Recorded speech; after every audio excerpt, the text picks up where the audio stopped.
Block 3 of 49ers training camp begins tomorrow. Hard to believe that we've already been at this for over a week. It's Wednesday or it's Thursday. Man, I'm losing track of time. Friday, Saturday, Sunday, block 3. We saw block 1, that was last week. Then we saw block 2, that was the beginning of this week, Monday to Wednesday. And the 49ers, after today's day off, are going to be back out on the practice field tomorrow for 3, and then it's game week. Then they play the Tennessee Titans. Game week in Nashville. We're going to have a meetup in Nashville, by the way. Let me get you that information right now. My wife, Margot, is organizing that. She has the bar picked out. It's going to be casual. It's going to be the day before the game. 49ers and the Titans. If you want to come have a drink, maybe grab a bite to eat, she has the information right here. The Lombardi Lounge meetup, Friday, August 9th, 5 to 7 p.m. Central Time in Nashville. It's at the Bar Lines Bar in the Omni Hotel, right around the corner from Broadway. You know it's going to be good. It'll be casual. There's nothing really too organized. But if Margot's organizing it, you know it's going to be good. And she's organizing. And she picked the time, and I think it sounds good. August 9th, next Friday, the Lombardi Lounge meetup.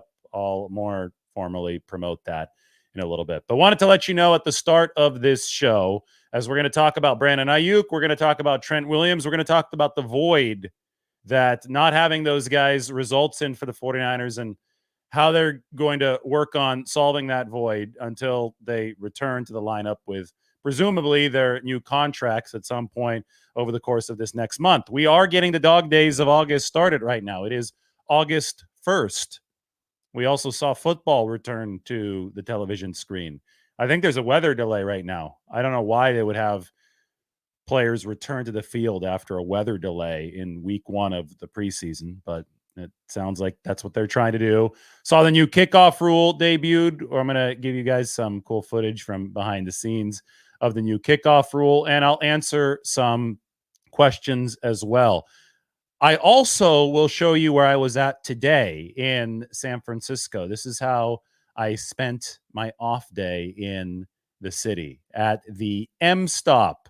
This is Ingleside Balboa Park. I featured them before, but today I actually got to meet the owner, Sal, who gave me this sandwich, the L line sandwich. This is a sandwich shop named after themed after public transportation in San Francisco. And it is very, very Bay Area sports themed. And it's very, very good. He's blowing up now, Sal, the big 49ers fan. You get a look at him there. He's making all of the meat fresh daily. As you can see, the racks of tri-tip on the grill outside. Absolutely delicious stuff. I'm trying to feature more 49ers themed businesses and really give you the pulse of the city. And I think that Sal over here at the M Stop is a great example of that. Named after the stop of the Muni line, the M line right outside near Balboa Park Station if you take BART right off of 280. Easy to get to. Awesome, awesome place. It's a chicken pesto topped with a turkey, pepper jack cheese. It's all the traditional sandwich fixings with avocado. And then we top it with our in-house sauce. Anytime a place has its own in-house sauce, you know it's going to be a good sandwich place. I mean, San Francisco sandwich culture is at the top of the world. The places in New York try to emulate it. And New York thinks they're the food capital of the world, but I would beg to differ. I think it's San Francisco. Now take a look at this mural. Obviously, I had to get the Muni on there, just given our theme. So we have Barry Bonds here, knocking a sandwich out of the park. We go further down. I left these open for any of you All-Stars want to come by. Get your face right here, right next to Mr. Jerry. There's a seat there. Of course, Joe Montana, captain, you know. And I had to get Steph in there. I just thought it was. I'm not the biggest basketball guy, but I mean, gotta love the Warriors. Gotta love what Steph's done for us, the whole team. And then the story behind the parrots. I don't know if you know, there's a bunch of wild parrots in San Francisco. There was a lady who lived in Twin Peaks, and she had a whole bunch of parrots. And so before she died, she actually asked that when she dies, all the parrots just get set free. And so I think they said there was like 50 or 60 parrots that got set out of our house, and so that's why they're here in San Francisco. So it just kind of became a part of us. And you got to keep the fog in there, you know. Love the mural though. I feel like it represents the shop, represents the city, and there's plenty of space to just fill in. Steve Young, I love you. You're going on there. You new guys, come on. That whole bus needs to be filled up with new generation guys. It's been a while. Come on, rooting for you guys. Go Niners. This is our year, yeah? So that's Sal over the M Stop, Ingleside, Balboa Park, San Francisco. It literally does have extra room on the mural of the M Line train with Joe Montana and Jerry Rice on it. And he wants to paint Brock Purdy on there. He wants to paint Nick Bosa on there or whoever. You could talk about Deebo Samuel, Brandon Aiyuk, talking about his contract extension right now, Trent Williams, whoever wants a spot on the train on the mural. But I think that the prerequisite might be for the 49ers winning the Super Bowl. But I mean, we talk about San Francisco sandwiches, and I think that's just such a cool part of the food scene here. And a lot of these shops, the guys I've gotten to know, they're obviously all big old school 49ers fans. We talk about the burger place, Sam's, the Boys Deli. I wear the Boys Deli hat a lot. I actually have that hat available right here. I'm going to connect Sal over with at the M Stop with the guys at the Boys Deli. I think that he might already know Fatty over at the Boys Deli, actually. But you got to get all these like locally owned places together because they really do form the heartbeat of the city. Anyway, everybody welcome in. It's 49ers Intel. Block 3 of practice starts tomorrow. First I'll address Brandon Aiyuk. This is absolutely ridiculous. People with no substantive information are acting like breaking news reporters. They don't have any connections in the 49ers building. They don't have any clue what's going on. And then you've got these echo chambers forming. An echo chamber is, well, if somebody on social media heard somebody else say it, then they're going to report it as if something might happen. You get people guessing and just looking like complete amateurs. So right now, there's nothing substantive about to be coming in the Brandon Aiyuk discussions.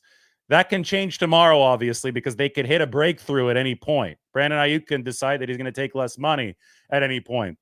But it's been ridiculous to have to sit here for the past, 36 hours at this point and, listen to people saying that something's going to happen any 5 minutes. Like, if you say that for perpetuity, then of course, eventually something's going to happen contractually, right? Last year, you could have just started saying on August 1st, yeah, Nick Bosa is going to sign. Nick Bosa is going to sign. You would have been right by September 4th or September 5th or whenever he signed, but that's really not the point. You're not supposed to guess and then hope that you end up right. We had Brandon Aiyuk in a good mood. The day before, I reported he was also in a good mood because I ran into him and he was smiling. He was asking how you doing, all this good stuff. It was in a good mood when he hugged Kyle Shanahan and he shook hands with John Lynch. That's the only substantive information that we currently have. Hopefully more substantive information comes soon. Hopefully as soon as tomorrow. That'd be great. So we could turn the page and move on to the next thing, which is Trent Williams. Do we finally have parameters for Trent Williams' deal now that Tristan Wirfs has signed a mega deal, a record-setting mega deal with the Tampa Bay Buccaneers?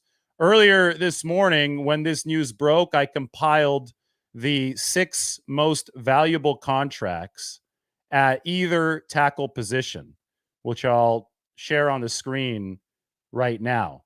These contracts are headlined now by Tristan Wirfs, and Trent Williams is pushed down to number 6 on the list. Williams, when he signed his contract in 2021, was number 1. Saw Penei Sewell take the number 1 spot, the first right tackle, I think, in history to have that number 1 spot. This is average per year. That was a few months ago. And then Tristan Wirfs overtook him with a deal worth $28.1 million per year. Does Williams want to be top dog again? I don't know. I do know that he'll want more guaranteed money. That's for sure, because he's all out of guaranteed money. Maybe he doesn't need to be number 1 or 2. Maybe he's okay with settling in there right past number 2. Although it was important for Trent Williams to be number 1 back in 2021. Remember, he tacked on $10,000 onto his deal just so he could get a higher annual average value than David Bakhtiari. who was number one at the time. Bakhtiari was 23 million, and Trent Williams came in at 23.01 million. I didn't bother to put the decimal places on this because that was very petty on Trent Williams' part. And David Bakhtiari himself said, "You petty AF" on Twitter after Trent Williams did that. So back then, it was important for Trent Williams to be the highest paid tackle in football, even if it didn't mean all that much because it was a result of non-guaranteed money at the end of the deal. And we're still 3 years away from the part of the deal that did push Trent Williams over the top at 23.01 million. So I would think that he probably has a stake in wanting to be the top paid tackle again. The 49ers can probably meet those demands with some funny money as long as they also meet Trent Williams' demands for guaranteed money. And the guaranteed money is what's going to allow them to stretch out some of this cap hit into future years. That's going to be a big mechanism because signing bonus money can be prorated for up to 5 years. Anyway, with Wirfs now at 28.1, we don't have the exact guaranteed money numbers. I'm sure that teams and John Lynch and Parag Marathe and Trent Williams representation all have access to that. So that's not on the table, obviously, for us. That will be in a couple days, but I'm sure it's on the table for teams, and I'm sure it's on the parameter list for Trent Williams' new contract. We've got Sewell's number, we've got Wirfs' number, and we know Trent's old number, and we know his old number of guaranteed money, which is 0 for the next 3 years. So you would think that now something can be finalized.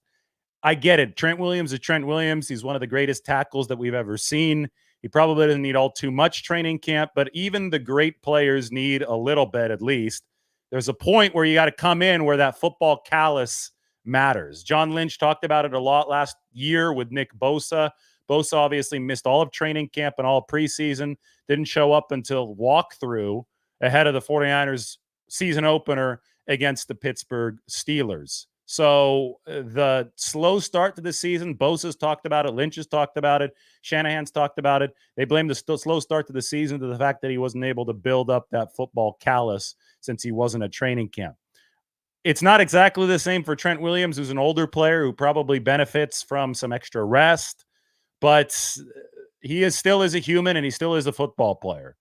And he's just as important to this team as Nick Bosa, except on the other side of the ball. So you look at the parallels there, and then you say, okay, you want to avoid a repeat of the loss in efficiency that the 49ers saw last year when Nick Bosa didn't show up until September. So we wonder if parameters are set for Trent Williams. I'd look out for something on that front, just given the fact that Tristan Wirfs has now signed his deal, and I don't think there's anybody else in the league that's going to sign a deal bigger than Tristan Wirfs before Trent Williams signs his contract. So avoid some of those echo chamber vibes around Brandon Aiyuk. Wait for some substantive information. It could come at any point, and I'm ready for it to come at any point, but don't pretend that non-substantive information equals the finishing of a deal. People get fooled way too many times by echo chambers. So many people were wrong about the 49ers drafting Trey Lance in 2021. They said it was going to be Mac Jones because they fell for the echo chamber.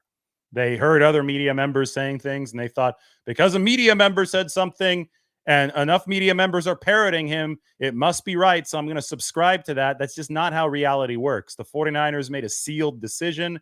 The sealed decision was to draft Trey Lance, and the media was tripping over itself trying to say that Mac Jones was going to be the guy up until it was very late in the process, and it started to become clear that Mac Jones wasn't the guy. The betting odds flipped like an hour before the draft, and lo and behold, it was Trey Lance, because that logically made the most sense based on the big swing that the 49ers were taking. Obviously, that swing did not work out for San Francisco, but it still remains a cautionary tale of falling for the echo chamber. The past 24 hours have remained a cautionary tale of the echo chamber. If they had already agreed to a deal yesterday at the handshake portion, then word of that deal would have leaked within a few hours. Obviously, they hadn't yet agreed to a deal. Maybe they made some progress. Maybe there was something that was important to get done on the way to an agreement, but we still have to wait for actual substantive word of an agreement happening before we can actually report it. So that's what I have to say about that.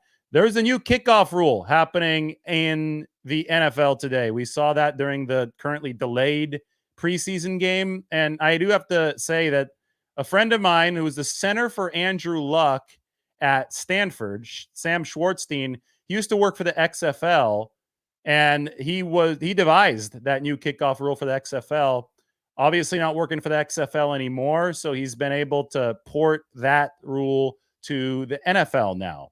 And we can actually check out some video of Sam getting to watch his own kickoff rule, which was really cool. He posted this on Twitter, so I'm going to download it now, and I'm going to play this so we can actually see history in the making. Now, I'm not sure about the kickoff rule and its impacts on the game. It looks like a running play, but in kind of a more convoluted setup because you don't have a clear offensive line and a clear defensive line.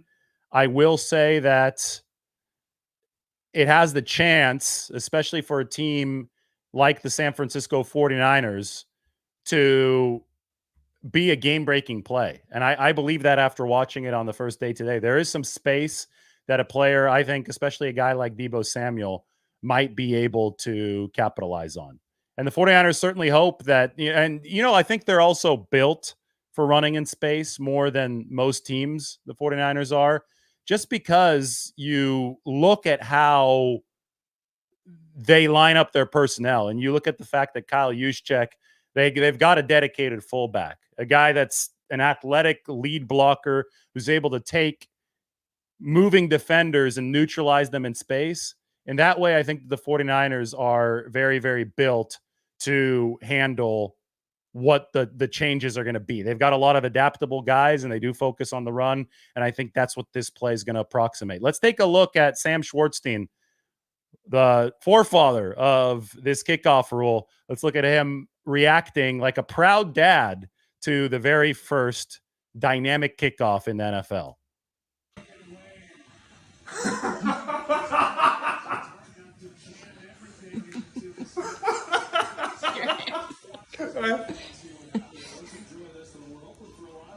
Oh, he's one step in it. You never know in these preseason games. This one will be returned by Sims. Oh, yes! It looks exactly like the one from ours. They fielded it. The reason for this major rule change. No way. As we've seen in the game. You see, they're not even looking for the ball. Players are lined up basically 5 yards from each other. That's so funny. They're looking back at their returner because they don't signal anyone to go down. Kick off an active, dynamic play again while reducing players' Wow. injuries, and that is the answer to do. On a human level, that's so cool. I mean, it's years of work behind the scenes. Just imagine having something that you devised be actually introduced as a play in the NFL. Like you authored the single biggest rules change possibly ever, and then you get to watch that play for the first time. So that was Stanford grad, former Stanford center Sam Schwartzstein. He used to work for the XFL, where that play or a variation, a very similar variation of it, was first introduced. Schwartzstein was the center when Andrew Luck was the quarterback at Stanford, and now he's made a big impact on the game. So congratulations to him. We're looking forward to see what exactly happens with this play, how teams are going to approach it. I still believe that teams are incentivized to hold their cards close to the vest over the course of the preseason, even if it means not getting the best evals of players to be able to run that, because I think that you're probably not going to make too many special teams only roster decisions, and you're going to have an idea of who could deliver on special teams and who can't based on other things that you do in training camp, and obviously based on practicing these kicks in practice, though, and maybe not in front of fans, maybe on days of closed practice. I really don't think that we're going to see tricks and some of the more creative ideas in the return game and even the kick game now during the preseason. So if it seems boring right now, give it a chance in the regular season. I think that it's time to just sit back and wait to see if this is something that develops into a strategic play of sorts, which I think it will, with all these special teams coordinators getting to draw stuff up like mad scientists over the course of the offseason. I am going to be paying close attention to Leonard Floyd over the next block of training camp, and here's why. The new 49ers defensive end, I don't think I've seen him win a one-on-one rep yet during the one-on-ones. We've had 2 days of them. But Leonard Floyd has been really good in the team drills. And that's what matters more, right? Team drills 11 on 11. One-on-one, that's not how football is played, but they do the one-on-ones to help evaluate some of the younger guys to get the competitive juices flowing. But Leonard Floyd, to me, is a fascinating experiment because you look at him and he's built like a wide receiver. He's 6'4", maybe 6'5", but he's lanky. Looks like he's 220, 230 pounds. I think he's listed at 240. We'll give him the 240, maybe dripping wet. I know defensive linemen don't like to list themselves as too light. But the point is that he doesn't look like anything like your standard defensive end. Nick Bosa is about 270 pounds, maybe more than that. 20 years ago, 30 years ago, you'd have defensive ends at 290, close to 300 pounds. So now the fact that you've got a guy that looks like a wide receiver at defensive end with that tall, lanky, explosive frame, I think is really notable. Now, because of that, Leonard Floyd is not built to win one-on-one against big, strong tackles.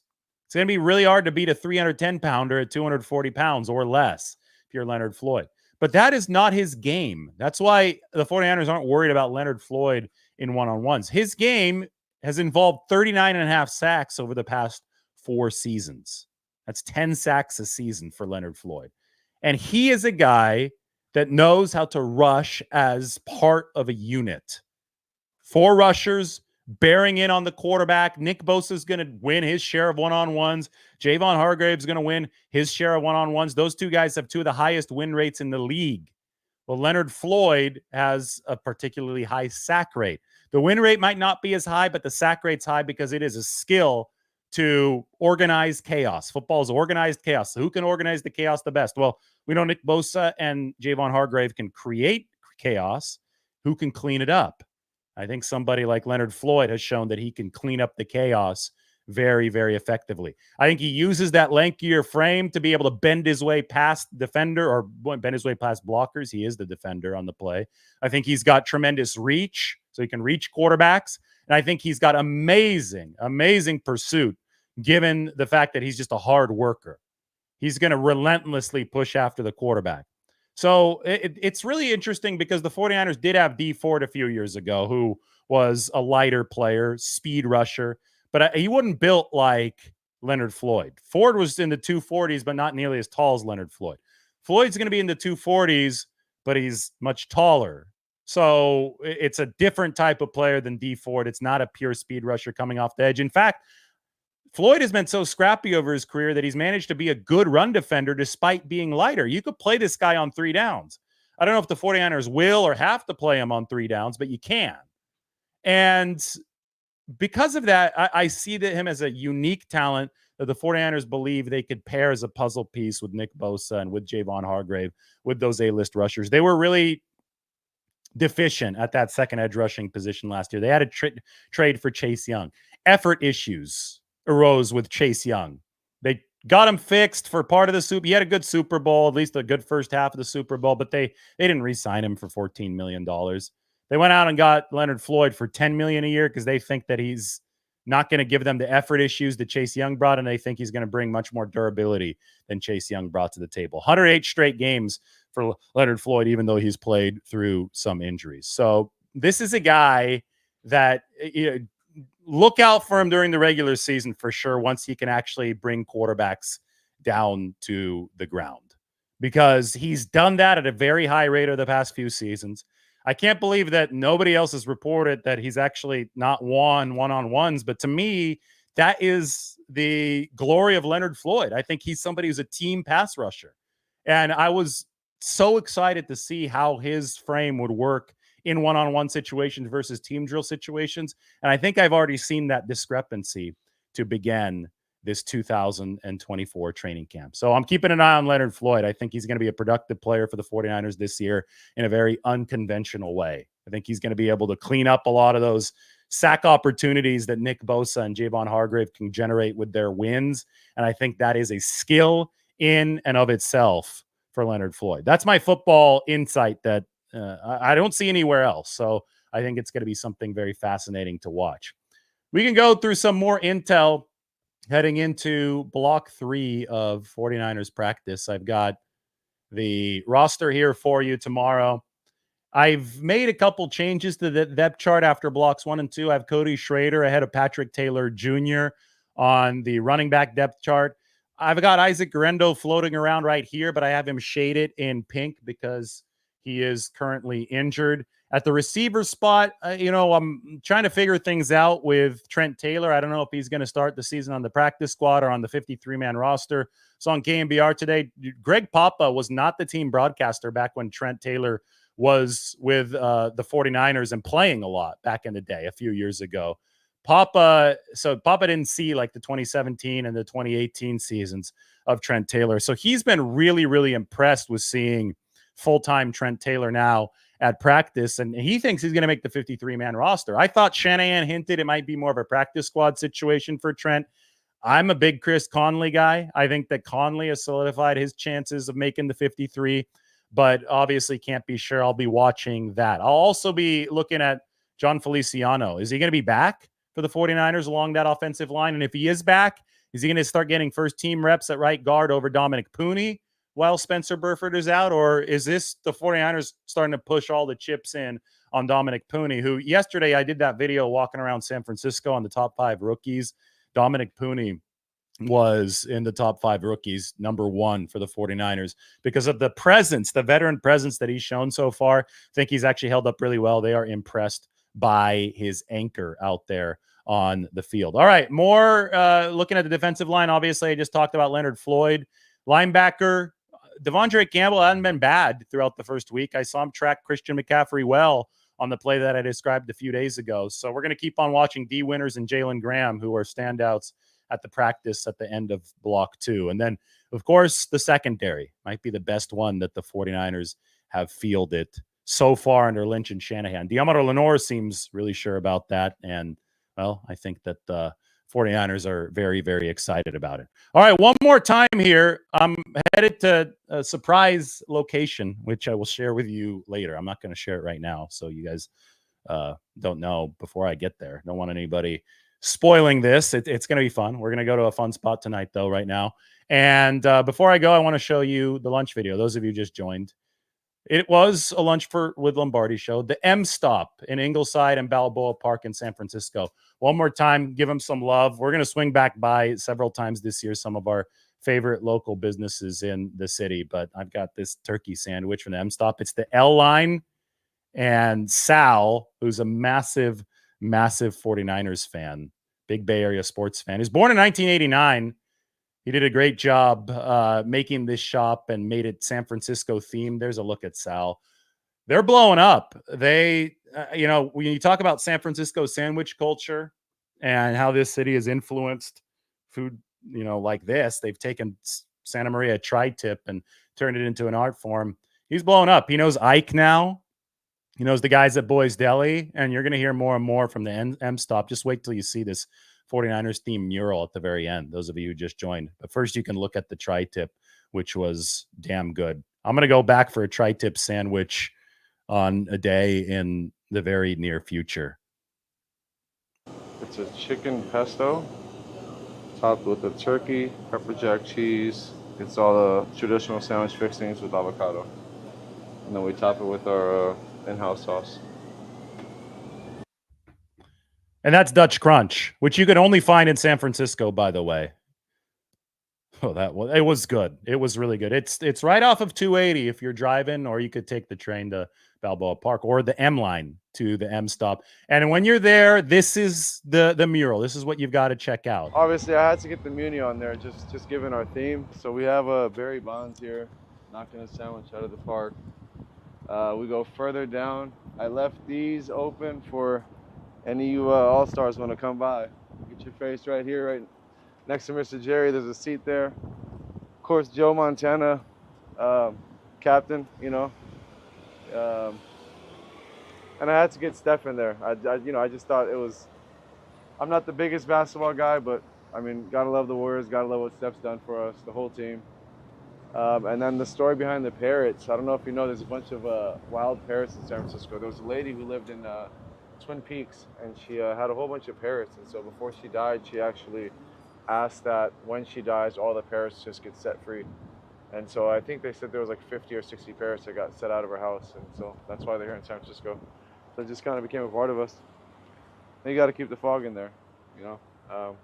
Love the mural though. I feel like it represents the shop, represents the city, and there's plenty of space to just fill in. Steve Young, I love you. You're going on there.